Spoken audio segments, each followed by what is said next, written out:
प्रिय विद्यार्थियों, हम पिछली वीडियो में हिंदी नाटक का उद्भव और विकास को समझा चुके हैं। अब नाटक जैसी एक विधा है एकांकी, उसमें लोग कम ही अंतर कर पाते हैं कि नाटक और एकांकी दोनों एक समान हैं। परंतु मैं ये कहता हूँ कि नाटक और एकांकी में काफ़ी अंतर है। देखो, जो नाटक होता है उसमें अनेक अंग होते हैं और एकांकी शाब्दिक रूप से भी परिभाषित होती है और कि एकांकी में एक अंग होता है। एकांकी में एक अंग होता है। एक अंक होने के कारण ही इसका नाम एकांकी पड़ा है। तो एकांकी भी एक नाटक की जैसी ही विधा है। तो इस एकांकी को भारतेंद्रियों, द्विवेदियों, प्रसादियों, प्रसादोत्तरयों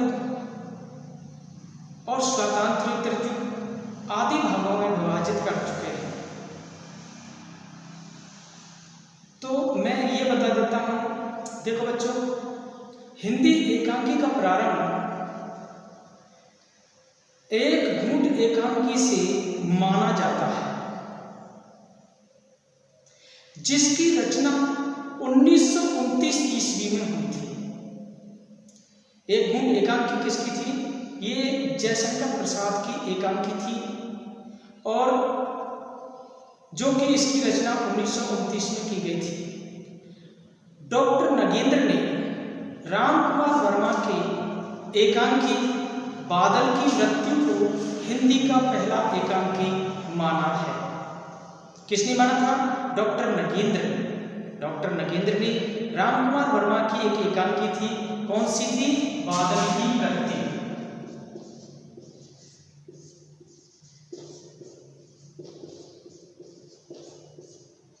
ये जो एकांकी है ये डॉक्टर रामकुमार वर्मा की है। इसी एकांकी को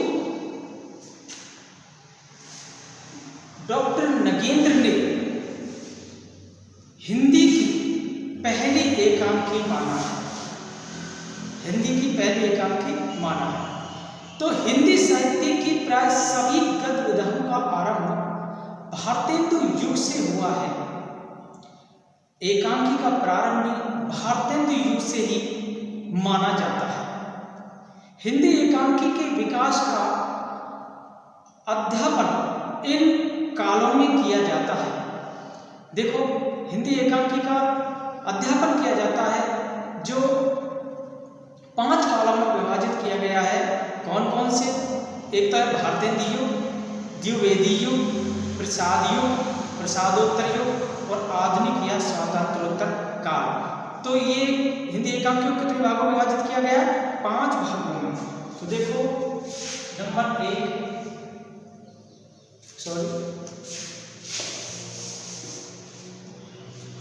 1 भारतेंद्रियों।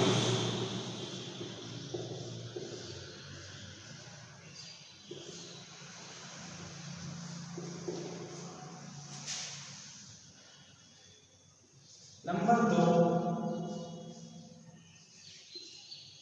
द्विवेदी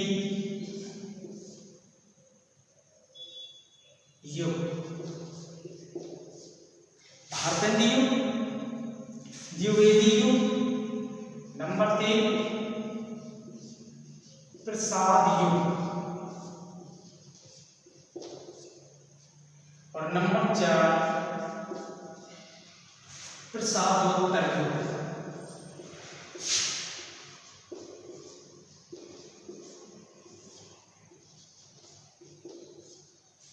नंबर 5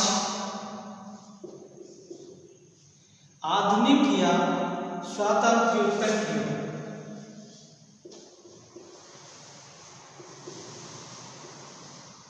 आधुनिक या स्वातंत्र्योत्तर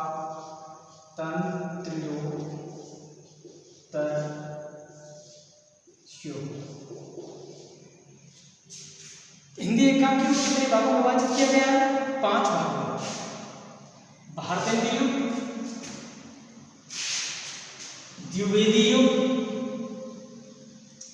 प्रसाद युग, प्रसादोत्तर युग और आधुनिक या स्वातंत्र्योत्तर युग। ये 5 भागों में विभाजित किया गया है। तो सबसे पहले हम इस भारतेंदु युग को लेते हैं। देखो, भारतेंदु युग में एकांकी को विद्वानों ने 4 भागों में बांटा है। भारतेंदु युग में एकांकी है, एकांकी को विद्वानों ने कितने भागों में बांटा है? 4 भाग।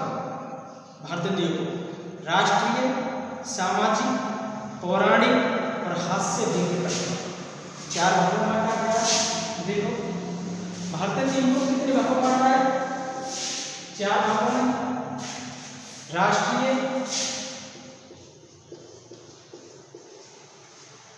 सामाजिक,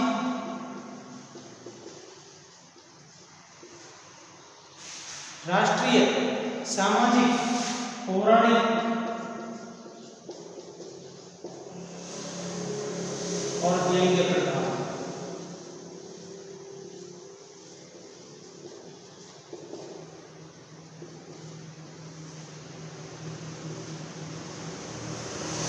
बच्चों, ये जो भारतेंदु युग है, जो भारतेंदु युग में जो एकांकी विकसित हुई, एकांकी का उद्भव हुआ था, उसमें भारतेंदु युग में राष्ट्रीय, सामाजिक, पौराणिक और व्यंग्य प्रधान 4 भागों में इसको एकांकी को बांटा गया था। 4 भागों में बांटा गया था। तो राष्ट्रीय एकांकी में राष्ट्र के नवनिर्माण का स्वर मुखरित हुआ है। इसमें भारतेंदु का भारत दुर्दशा, भारत जननी, देखो इसको मैं बता देता हूं।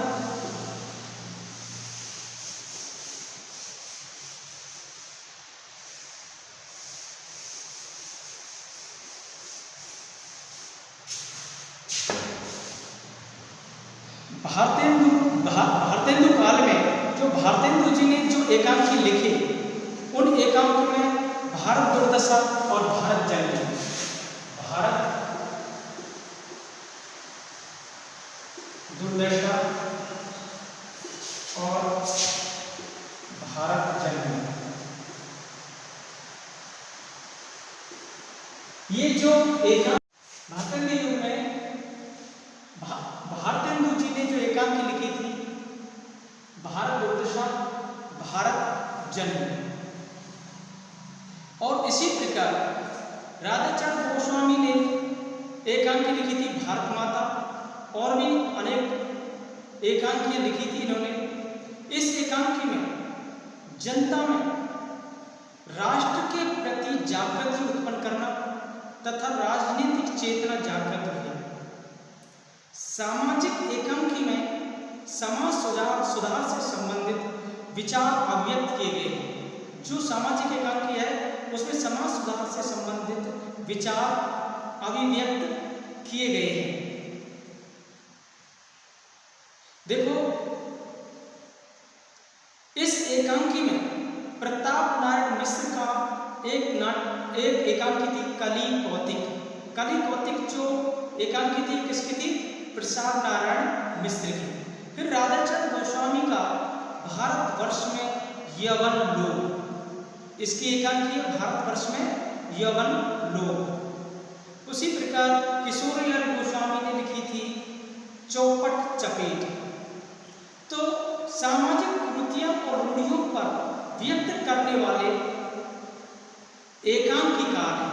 इन्होंने जो एकांकी लिखी थी वो सामाजिक कुरीतियां और रूढ़ियां थी, उन पर व्यक्त किया था। इसी प्रकार पौराणिक एकांकियों में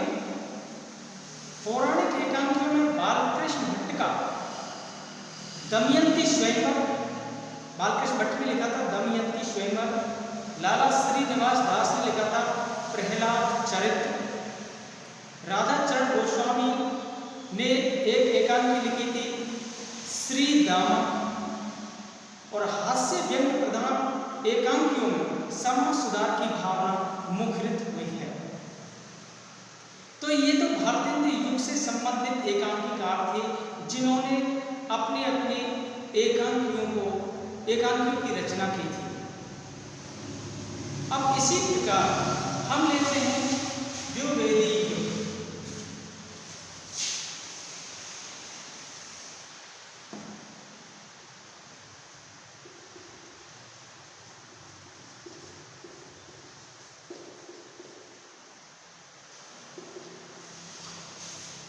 द्विवेदी युग को आप जानते हैं कि द्विवेदी युग, ये युग किस नाम से पड़ा था?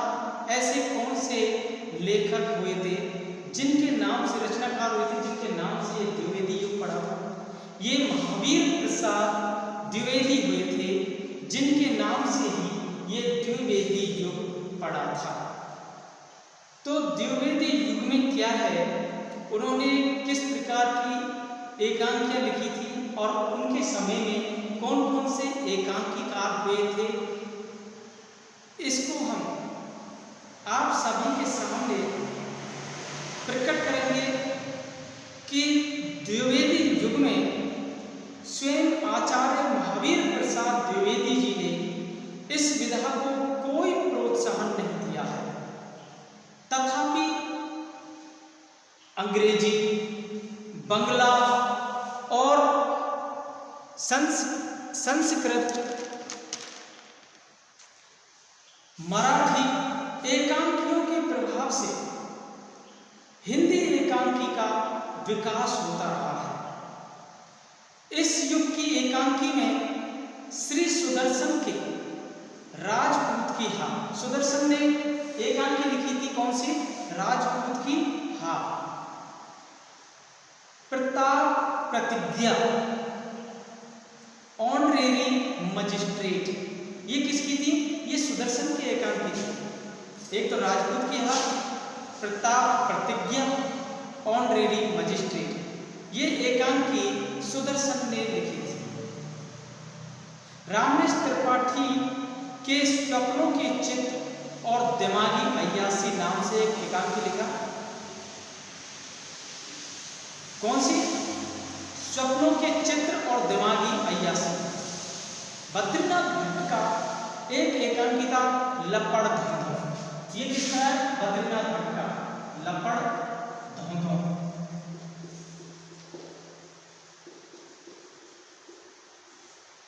ये बद्रीनाथ लपड़ धोंधो, ये बद्रीनाथ भट्ट का था, एकांकी था। और फिर एक हुए थे उग्र, बेचैन शर्मा उग्र, उन्होंने लिखे थे चार बेचारे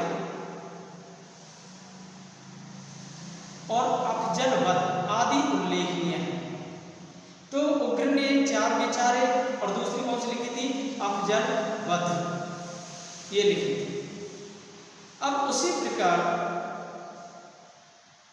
हम लेते हैं प्रसाद युग। ये लिखी थी हमने कौन सा?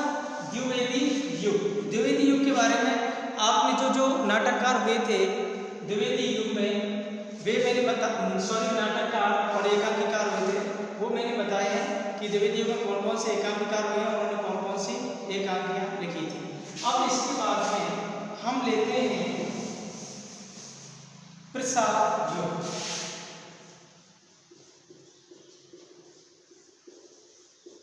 प्रसाद युग का नाम आपने सुना है, क्योंकि प्रसाद युग हमारे प्रसिद्ध रचनाकार जयशंकर प्रसाद जी के नाम से ये युग आगे, ये युग का नाम पड़ा था प्रसाद युग। तो सुनो, प्रसाद जी एक सफल नाटककार थे। उन्होंने एक घूंट एकांकी में नई शैली में प्रवर्तन किया था। उनकी एक एकांकी थी कौन सी? एक घूंट। भारतेंदु युग में एकांकी का उद्भव हुआ तथा प्रसाद युग में परिपक्वता सामने आई थी। भारतेंदु युग में तो क्या हुआ था? एकांकी का उद्भव हुआ और प्रसाद युग में क्या आई थी? परिपक्वता। भारत युग में तो उद्भव हो गया एकांकी का, और प्रसाद युग में उसमें परिपक्वता आई थी, उसको उसमें मैच्योरिटी आई थी। तो प्रसाद जी की एकांकियां थी जैसे सज्जन, कल्याणी, करुणालय तथा प्रायश्चित। प्रसाद जी की कौन कौन सी एकांकियां थी? सज्जन, कल्याणी,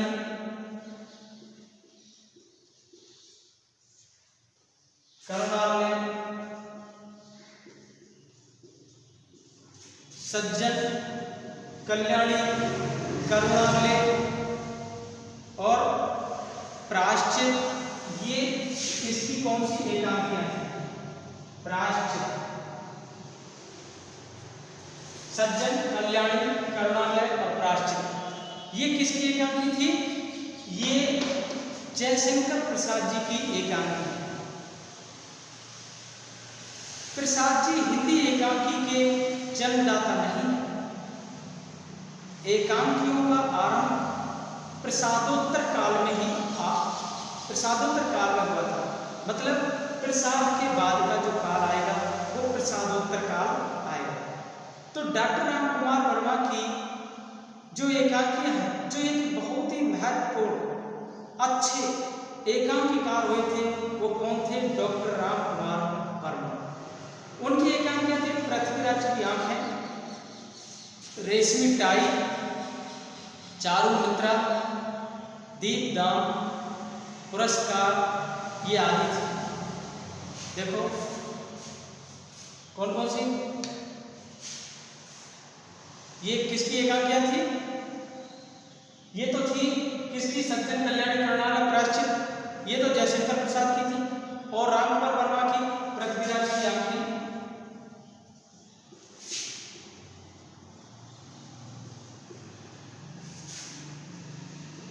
पृथ्वीराज की आंखें, रेशमी टाई,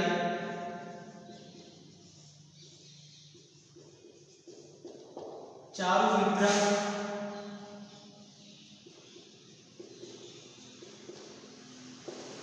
पृथ्वीराज की आंखें, रेशमी टाई, चारुमित्रा, दीपदान,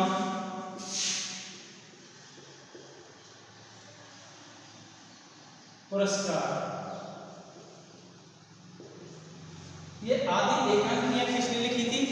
डॉक्टर राम कुमार वर्मा ने ये एकांकियां लिखी थी। तो बच्चों कौन कौन सी एकांकी लिखी डॉक्टर राम कुमार वर्मा ने? पृथ्वीराज की आंखें, रेशमी टाई, चारुमित्रा, दीपदान और पुरस्कार। इसी प्रकार उदयशंकर भट्ट ने भी लिखी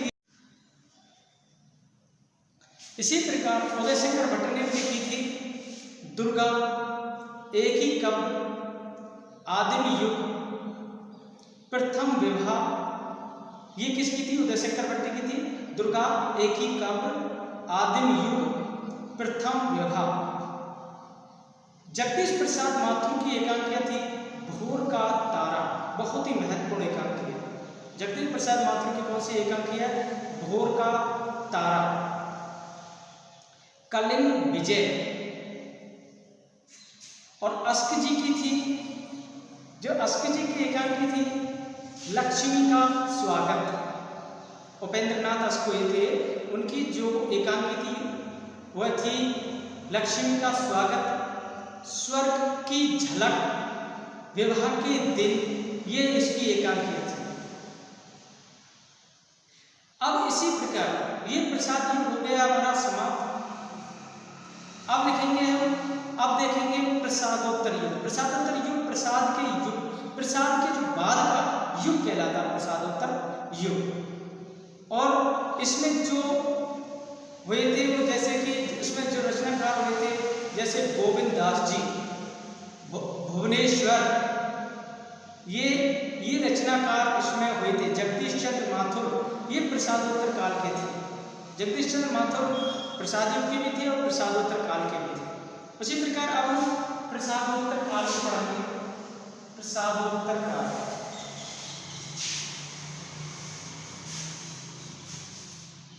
देखो प्रसादोत्तर,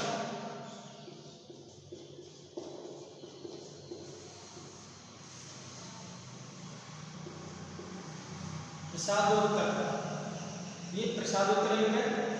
पहले पढ़ा दिया हरदंग युग, फिर आया द्विवेदी युग, फिर आया प्रसाद युग और इसके बाद में आया प्रसादोत्तर युग। तो प्रसादोत्तर युग प्रसाद युग के बाद में ही आया था। तो देखो इस युग में ऐतिहासिक, सामाजिक, समस्या प्रधान, मनोवैज्ञानिक, राजनीतिक आदि एकांकियों की रचना हुई। कौन कौन सी? सामाजिक, समस्या प्रधान, मनोवैज्ञानिक, राजनीतिक ये एकांकियां थी, इनकी रचना हुई थी। सेठ गोविंददास की सच्चा धर्म, प्रायश्चित, सच्ची पूजा, फांसी, पाप का घड़ा, धरोहर आदि एकांकियां भारतीय संस्कृति और वर्तमान राजनीतिक समस्याओं का चित्रण किया गया है। इन एकांकियों में भारतीय संस्कृति और राजनीतिक समस्याओं का चित्रण किया गया है। किसकी? सेठ गोविंददास की एकांकी। समझ गए? सेठ गोविंददास की एकांकी कौन कौन सी थी? अब आपको मालूम पड़ गया कि इसका थी सच्चा धर्म, प्रायश्चित, सच्ची पूजा, फांसी, पाप का घड़ा, धरोहर। ये एकांकी थी किसकी? सेठ गोविंददास की। अब भुवनेश्वर की एकांकी प्रतिमा का विवाह, कारवां, भुवनेश्वर की जो कारवां है, कारवां ये बहुत ही महत्वपूर्ण एकांकी है। कारवां भुवनेश्वर की बहुत ही महत्वपूर्ण एकांकी है। ये किसकी है? कारवां भुवनेश्वर की।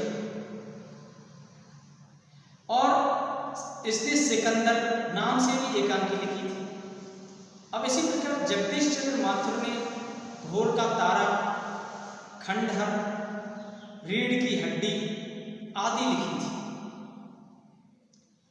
तो ये थी प्रसादोत्तर युग की एकांकिका और एकांकी। इसी प्रकार अब पांचवा युग आता है स्वातंत्र्योत्तर, आधुनिक या स्वतंत्र।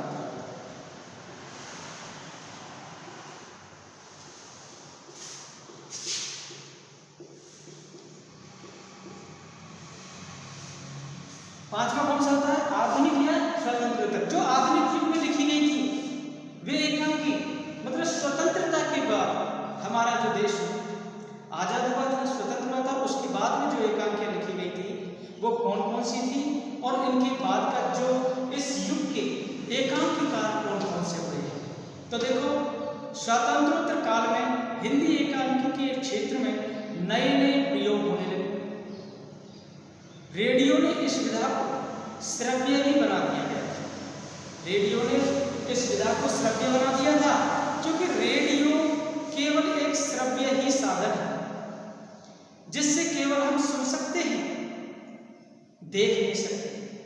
श्रव्य है रेडियो, रेडियो है, टेप रिकॉर्डर है, ये श्रव्य साधन है जिनसे केवल सुना जाता है। उसी प्रकार दृश्य वाले दृश्य साधन होते हैं जो कि जिनसे हम देख सकते हैं। टीवी है, सिनेमा है, पर्दा है, ये देखने वाले हैं। और अब तो मोबाइल है, ये दृश्य साधन में आ गए, ये श्रव्य और दृश्य दोनों में आ गए। और रेडियो केवल श्रव्य ही एक उपादान था, एक साधन था। तो रेडियो पर जो एकांकी चलती थी उसके आधार पर हम इनको श्रव्य एकांकी कहेंगे। तथा रेडियो रूपक नाम से एक नई विधि विकसित हो गई थी, उसको रेडियो रूपक बोलते थे, जो रेडियो पर जो एकांकी आती थी। इस काल में भारत भूषण अग्रवाल हुए थे, सुरेंद्र वर्मा, विनोद रस्तोगी, मोहन राकेश आदि एकांकीकारों ने इस विधा को विकसित किया था। निष्कर्ष तौर पर हम कह सकते हैं कि एकांकी विकास परंपरा के प्रारंभ में रंगमंच एकांकी की अधिक रचना हुई है। मतलब रंगमंच जो एकांकी थी उनकी रचना अधिक हुई है। रंगमंच एकांकी कहते हैं जो एकांकी रंगमंच स्टेज पर खेली जा चुकी है। इसको इंग्लिश में हम वन एक्ट प्ले कहते हैं एकांकी। जो एक अंक वाली होती है और स्टेज पर जिसको खेला जाता है वो होती है एकांकी, रंगमंचीय एकांकी। तो एकांकी विकास परंपरा के प्रारंभ में रंगमंच एकांकियों की अधिक रचना हुई है, परंतु बाद में रेडियो एकांकियों का अधिक विकास हुआ। देखो रेडियो एकांकी पुस्तकों या पत्रिकाओं में प्रकाशित नहीं होते थे। आधुनिक युग में एकांकी के स्वरूप में अंतर आ चुका है। दूरदर्शन का प्रसार होने से रंगमंच एकांकी के नए रूप की संभावना बढ़ गई है। मतलब ये दूरदर्शन का जब प्रसार हो गया है, प्रचार प्रसार हुआ है, तो एक नए प्रकार की एकांकी भी, नए रूप जिसको नए प्रकार से विकसित किया गया है, ऐसी एकांकियां भी आ चुकी हैं। आज एकांकी साहित्य बिना बाधा के प्रगति पर चल रही है कि एकांकी को रंगमंच तो था ही, अब तो क्या है कि जो भी जैसे कि नए ये सिनेमा के तौर पर भी एकांकियों को विकसित किया गया है, जो कि दूरदर्शन बोलते हैं, उसके आधार पर प्रसारित किए गए हैं रंगमंची एकांकी के नाम से जिनको जाना जाता है। इसी प्रकार ये एकांकी भी एक नाटक जैसा ही रूप है। नाटक और एकांकी में समझने में कुछ बहुत ही मशक्कत करनी पड़ेगी कि एकांकी क्या है और नाटक क्या है। वैसे अंतर तो थोड़ा ही है, पर अगर इसको गहराई से समझा जाए तो इसको हम अच्छी तरह समझ सकते हैं। क्योंकि नाटक और एकांकी में हम अंतर भी स्पष्ट कर सकते हैं कि नाटक और एकांकी में क्या अंतर है। देखो, आज हम उसको बता दें कि नाटक और एकांकी में अंतर क्या है।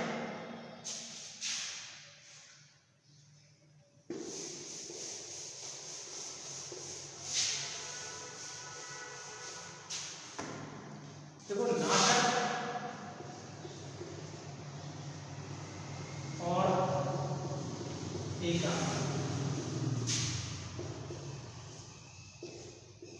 इन दोनों में अंतर है।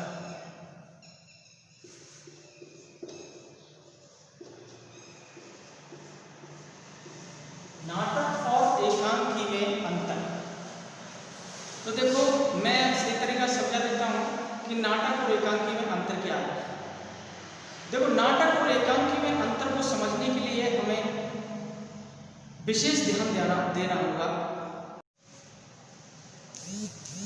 एकांकी में एक ही अंक होता है, जबकि नाटक अनेक अंकों पर आधारित होते हैं। मतलब नाटक में अनेक अंक होते हैं और एकांकी में एक अंक होता है। नंबर 2, उसी प्रकार जैसे कि मैं बस समझा रहा हूं आगे। देखो, नाटक में मुख्य कथा के साथ साथ गौड़ प्रसंग का भी समावेश होता है, जो बृहद होता है। बृहद मतलब बड़ा। जबकि एकांकी में एक कथा वस्तु होती है जो संक्षिप्त होती है। संक्षिप्त मतलब बिल्कुल छोटी। इसमें कोई गौण प्रसंग नहीं होता। नाटक में तो गौण प्रसंग होता है और एकांकी में कोई भी गौण प्रसंग नहीं होता है। गौण प्रसंग कहते हैं जिसमें छोटे छोटे और प्रसंग आ जाते हैं, जैसे अंतर कथा के रूप में, वो होते हैं गौण प्रसंग। तो नाटक बृहद होता है और जो एकांकी है वो संक्षिप्त होती है। नाटक में अनेक अंक और अनेक पात्र भी होते हैं, जबकि एकांकी में एक अंक और पात्रों की संख्या सीमित होती है। नाटकों में अनेक अंक होते हैं और अनेक पात्र होते हैं, और एकांकी में एक अंक होता है और पात्रों की संख्या बहुत ही सीमित होती है, जैसे 3, 4, 5 बस इतने 3, 4। उसी प्रकार नाटक में एकाधिक कथा, उपकथा, घटना आदि हो सकते हैं, जबकि एकांकी में एक ही घटना अथवा कार्य की एकता होती है। एकांकी में एक ही घटना होती है, उसमें अनेक घटनाएं हो सकती हैं। नाटक में चरित्रों के जीवन के विविध पक्षों को जीवन अनुभव के आधार पर, घात प्रतिघात के आधार पर क्रमशः विकसित किया जाता है। विपरीत एकांकिक में चरित्रों के कृत्रिम तथा धीमे विकास की सुविधा नहीं रहती है। द्रुत गति से चरित्र के वांछित पक्ष के निदर्शन के बाद कार्य को परिणति की ओर अग्रसर करने का लक्ष्य होता है। देखो, इसमें जो एकांकी होती है उसमें द्रुत गति से चरित्र को दिखाया गया है। द्रुत मतलब तेज गति से, द्रुत गति से चरित्र को वांछित पक्ष के निदर्शन के बाद कार्य की परिणति की ओर अग्रसर करने का लक्ष्य किया गया है। इसी प्रकार नाटक में एक से अधिक चरित्र होते हैं जिसका विकास क्रमशः प्रकट किया जाता है। एक से अधिक चरित्र होते हैं, जबकि एकांकी में एक चरित्र होता है जो तत्काल प्रकट होता है। इसमें चरित्र भी एक ही होता है जो तुरंत प्रकट होता है। नाटक में विकास क्रिया बहुत धीमी और मंथर होती है, मतलब मंद गति से। नाटक में जो विकास प्रक्रिया कैसी होती है, बहुत ही धीमी होती है और मंद गति से चलती रहती है। जबकि जब एकांकी का जो कथानक होता है वो आरंभ से ही अपनी परिणति की ओर द्रुत गति से बढ़ता है। द्रुत गति मतलब तेज स्पीड से। एकांकी का कथानक मतलब एक स्पीड से, एक द्रुत गति से आगे बढ़ता जाता है। उसमें कोई भी, जैसे कि कोई कुछ घटनाएं वगैरह होती हैं वो बड़े ही धीरे धीरे चलती है नाटक में, तो और इसमें द्रुत गति से चलती है, मतलब एकदम फास्ट स्पीड से। क्योंकि नाटक को तो आराम से बड़ा होता है, इसलिए धीरे धीरे पढ़ा जाता है। एकांकी में एक ही घटना होता है, एक ही चरित्र होता है, पात्र भी कम होते हैं, तो इस आधार पर ये इसकी क्योंकि द्रुत गति से बढ़ती जाती है। नाटक में अधिक विस्तार, वैविध्य और फैलाव होता है, जबकि एकांकी में कथानक में घनत्व और केंद्रीयता का तत्व विद्यमान होता है। एकांकी में केंद्रीयता का तत्व होता है, घनत्व और केंद्रीयता का। केंद्रीयता का मतलब होता है कि उस पर पूरी तरह से फोकस किया जाता है। केंद्रीय एकदम उसकी तरफ विशेष ध्यान, विशेष गहराई से देखना पड़ता है उस एकांकी को। उसमें कोई फैलाव विस्तार नहीं होता है, उसको एक सीमित अर्थों में, जिसमें भावनात्मक प्रक्रिया ज़्यादा हो, अधिक से अधिक समझ में आ सके, इस प्रकार ये इसमें केंद्रीयता का तत्व होता है। नाटक में कथोपकथन चुस्त और कसावपूर्ण कम होता है, जबकि एकांकी में इसकी अपेक्षा बहुत अधिक होता है। एकांकी का जो कथोपकथन होता है ना वो चुस्त और कसावपूर्ण अधिक होता है, ये कम होता है। नाटक में घटना विचार और चारित्रिक विकास में दोनों तत्व तेज दौड़ की तरह अपने गंतव्य की ओर उन्मुक्त होते हैं। नाटक में जो चारित्रिक विकास होता है, चरित्र का जो पात्र के माध्यम से दिया जाता है, उसमें उसकी गति कुछ ज़्यादा दिखाई देती है। और गंतव्य कहते हैं कि अपने एक नाटक को जब कोई घटना होती है तो उसको अधिक, मतलब एक स्पीड से, एक द्रुत गति से समझाया जाता है, जबकि नाटक के तत्वों में, दोनों तत्वों में काफी उतार चढ़ाव और वैविध्य होता है। इसी प्रकार नाटक में कथा वस्तु की विकास प्रक्रिया की गति मंद होती है। कथा वस्तु की जो विकास प्रक्रिया है उसकी गति मंद होती है नाटक में, और वह धीरे धीरे आगे बढ़ता जाता है। जबकि एकांकी में कथानक प्रारंभ से ही चरम लक्ष्य की ओर तीव्र गति से अग्रसर होता है।